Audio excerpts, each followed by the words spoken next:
بسم اللہ الرحمن الرحیم۔ تمام سننے اور دیکھنے والوں کو چینل یثرب کے والے میں خوش آمدید۔ آپ سب سے گزارش ہے کہ ایک بار صدقے دل سے درود ابراہیمی پڑھ لیں۔ جب حماد اور اس کی قوم کا طغیان و عصیان بہت زیادہ بڑھ گیا تو اللہ تعالیٰ نے اس قوم پر سیلاب کا عذاب بھیجا، جس سے ان لوگوں کے باغات اور اموال و مکانات سب غرق ہو گئے اور یہ فنا ہوگی اور پوری بستی ریت کے تودوں میں دفن ہوگی، اور اسی طرح یہ قوم تباہ و برباد ہوگی کہ ان کی بربادی ملک عرب میں ضرب المثل بن گئی۔ حضرت عبداللہ بن عباس رضی اللہ تعالیٰ عنہ فرماتے ہیں کہ رسول پاک صلی اللہ علیہ وآلہ وسلم سے سوال کیا گیا کہ سبا کسی مرد کا نام ہے یا عورت کا یا کسی سرزمین کا؟ تو نبی پاک صلی اللہ علیہ وآلہ وسلم نے ارشاد فرمایا کہ سبا ایک مرد تھا اور اس کے 10 بیٹے تھے، ان میں سے 6 یمن میں آباد ہو گئے اور 4 شام میں چلے گئے۔ اس کا خلاصہ یہ ہے کہ یمن کی حدود میں جس جگہ یہ لوگ آباد تھے وہاں اللہ تعالیٰ کی وحدانیت اور قدرت پر دلالت کرنے والی ایک نشانی تھی۔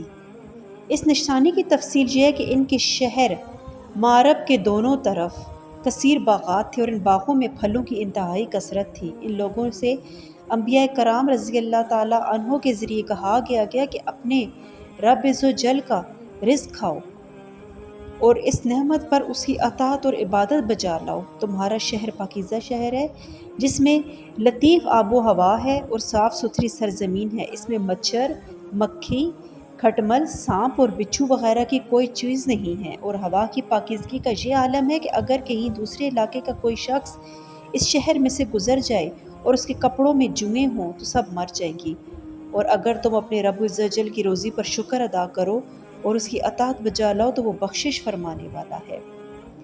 اہل سرسار کی ایک قوم جسے قوم سبا بھی کہا جاتا ہے، اللہ تعالیٰ کی بے شمار نعمتوں کے اندر زندگی گزار رہی تھی، یعنی انہیں اللہ پاک کی بے شمار نعمتیں عطا تھیں۔ یہ قوم ایک عظیم تہذیب و تمدن کی مالک تھی۔ حضرت داؤد علیہ السلام اور حضرت سلیمان علیہ السلام کی باعظمت حکومتوں کے بعد ان کی حکومت زبان زد خاص و عام تھی۔ کہا جاتا ہے کہ یہ لوگ گندم کے مغز سے آٹا پیس کر روٹیاں پکاتے تھے، لیکن اس کے برعکس وہ اس قدر اسراف کرنے والے اور ناشکرے تھے کہ انہی روٹیوں کے ساتھ بچوں کا پاخانہ صاف کرتے تھے۔ بعد ازاں ان آلودہ روٹیوں کو اکٹھا کرنے سے ایک پہاڑ بن گیا تھا، لیکن پھر ایک صالح شخص نے وہاں سے گزرتے ہوئے ایک عورت کو دیکھا جو روٹی کے ساتھ بچے کے پخانے کے مقام کو صاف کر رہی تھی۔ اس شخص نے اس عورت سے کہا، تیرے اوپر افسوس ہے، خدا سے ڈر کہیں ایسا نہ ہو کہ خدا تیرے اوپر اپنا غضب ڈھائے اور تجھ سے اپنی نعمت چھین لے۔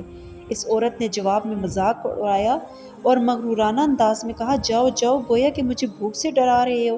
جب تک سرسار جاری ہے مجھے بھوک سے کسی قسم کا کوئی خوف نہیں ہے۔ کوئی زیادہ عرصہ نہیں گزرا تھا کہ اللہ تعالیٰ نے لوگوں پر اپنا عذاب ڈھایا۔ پانی جو کہ زندگی کی بنیاد ہے ان لوگوں سے چھین لی، جہاں تک کہ قحط نازل ہوا۔ بات یہاں تک پہنچ گئی کہ ان کی ذخیرہ کی ہوئی تمام غذا ختم ہو گئی۔ آخرکار وہ مجبور ہو گئے کہ انہیں آلودہ روٹیوں پر ٹوٹ پڑے جو ان لوگوں نے اکٹھی کر کے پہاڑ کے مانند ڈھیر لگایا ہوا تھا، بلکہ وہاں سے روٹی لینے کے لیے صف لگتی تاکہ ہر کوئی وہاں سے اپنے حصے کی روٹی لے سکے۔ کفران نعمت، قحط اور ان کی بدحالی کے بارے میں متعدد روایات موجود ہیں۔ سورۃ نحل کی آیت نمبر 112 اور 113 میں یوں ارشاد ہوتا ہے، جس کا ترجمہ ہے، اور اللہ نے اس بستی کی بھی مثال بیان کی ہے جو محفوظ اور مطمئن تھی، اس کا رزق ہر طرف سے باقاعدہ آ رہا تھا، لیکن اس بستی کے رہنے والوں نے اللہ کی نعمتوں کا انکار کیا تو خدا نے انہیں بھوک اور پیاس کا مزہ چکھایا، صرف ان اعمال کی بنا پر جو کہ وہ انجام دے رہے تھے۔ اور یقیناً ان کے پاس رسول آیا تو ان لوگوں نے ان کو جھٹلایا تو پھر ان تک عذاب آ پہنچا کہ یہ سب ظلم کرنے والے تھے۔ اس قوم سبا کے بارے میں ایک اور واقعہ بیان ہوتا ہے کہ ان لوگوں نے اپنی زراعت کو بہتر طور پر کاشت کرنے کے لیے پانی ذخیرہ کرنے کی خاطر بلک کے 2 پہاڑوں کے درمیان ایک بہت بڑا بند محراب تعمیر کیا ہوا تھا۔ سوراخ اور دوسرے پہاڑوں سے گزرتا ہوا پانی اس بند میں آ کر وافر مقدار میں جمع ہو جاتا۔ قوم سبا نے اس پانی سے صحیح طور پر استفادہ کرتے ہوئے وسیع اور عریض اور بہت سے خوبصورت باغات لگائے اور کھیتی باڑی کو رونق بخشی۔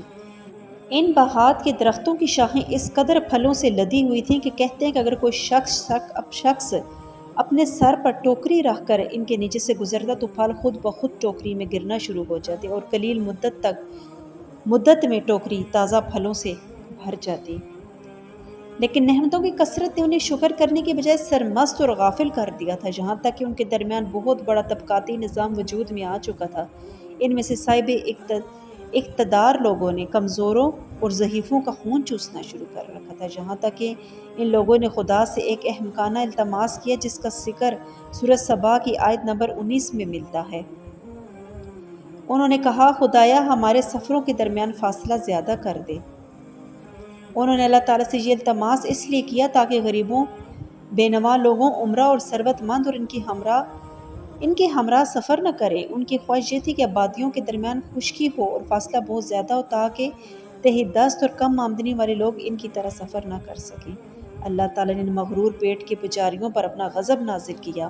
بعض روایتوں کے مطابق ان مغرور لوگوں کی آنکھوں سے دور صحرائی چوہوں نے محرب نامی بند کی دیواروں پر حملہ کر کے انہیں اندر سے کھوکھلا کر دیا۔ ادھر سے بارشیں زیادہ ہوئیں جن کی وجہ سے سیلاب آ گیا اور اس بند میں پانی بہت زیادہ اکٹھا ہو گیا۔ اچانک بند کی دیواریں ٹوٹیں اور ان میں ایک بہت بڑا سیلاب آیا جس میں تمام دیہات، آبادیاں، مال مویشی، باغات، کھیتیاں اور ان کے گھر پانی میں غرق ہو کر نیست اور نابود ہو گئے۔ ان کے باغات اور زراعت میں سے صرف بیری کے درخت اور کچھ جھاڑیاں بچی تھیں۔ خوش الحان پرندے وہاں سے کوچ کر گئے، جبکہ الوؤں اور کووں نے قوم سبا کے کھنڈرات میں اپنے گھونسلے بنائے تھے۔ اس بات کا ذکر سورۃ سبا کی آیت نمبر 15 اور 16 میں ملتا ہے، اور آخر میں سورۃ سبا کی آیت نمبر 17 میں قرآن کریم میں اس کا واقعہ کا نتیجہ یوں نکالا ہے، یہ ہم نے ان کی ناشکری کی سزا دی ہے اور ہم ناشکروں کے علاوہ کسی کو سزا نہیں دیتے ہیں۔